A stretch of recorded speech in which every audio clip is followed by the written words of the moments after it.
Hi everyone, আজ আমরা hip hop টি শার্টে কিছু কালেকশন নিয়ে চলে এসেছি। আর ভিডিওটা পুরোটা দেখতে থাকো, অফারটা একদম ধামাকা থাকছে। আশা করছি এই রেটে কেউ না দিয়েছে, ওয়েস্ট বেঙ্গলে কেউ না দিয়েছে, না ইন্ডিয়া কেউ দিয়েছে না দেবে। জাস্ট লুকগুলো দেখে নাও, আর দামগুলো চ্যালেঞ্জিং থাকছে।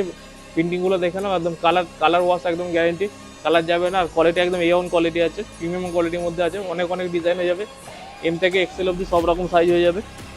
আমাদের অ্যাড্রেস হচ্ছে সলভ বাজার, 1 নম্বর পঞ্চায়েত অপোজিটে।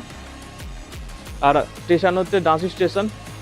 আর হাওড়া থেকে কেউ আসতে চাইলে 63 বাস ধরলেই চলে আসবে। আর ভিডিওতে আমার কন্ট্যাক্ট নাম্বার দেওয়া আছে, কিছু প্রবলেম হলে আমি নিজে গাইড করে নেবো। আসুন দোকানে ভিজিট করুন, পছন্দ হলে তখন নেবেন। আর আশা করছি এই রেটে কেউ না দিয়েছে না দেবে। ভিডিওটা পুরোটা দেখতে থাকো, অনেক অনেক কালার আছে, অনেক টেকনিক কালার আছে। জাস্ট লুকগুলো দেখে নাও, কালার ওয়াশ একদম গ্যারেন্টি আছে, একদম টেকনিক কালার। আমি নিজেও ওয়ার করে আছে, দেখে নাও। এটা গরম শীতে সবসময় পরতে পারবে এই কোয়ালিটিগুলো। আর টি শার্টগুলো দেখো, খুব সুন্দর সুন্দর প্রিমিয়াম কোয়ালিটির মধ্যে আছে। অনেক অনেক কালার আছে, সব টেন্ডি টেন্ডি কালার আছে। এদিকে নাইকের লোগো আছে, জাস্ট লুকগুলো দেখো। এটাও খুব সুন্দর টেন্ডি কালার। আর অফারটা একদম চ্যালেঞ্জিং। সিঙ্গেল পিস নিলে থাকছে 250 টাকা, আর 3টে নিলে 700 টাকা দাম। আর সবাই ভিডিওটা শেয়ার করে তাদের জন্য এই অফারটা থাকবে। Thank you guys, tata by.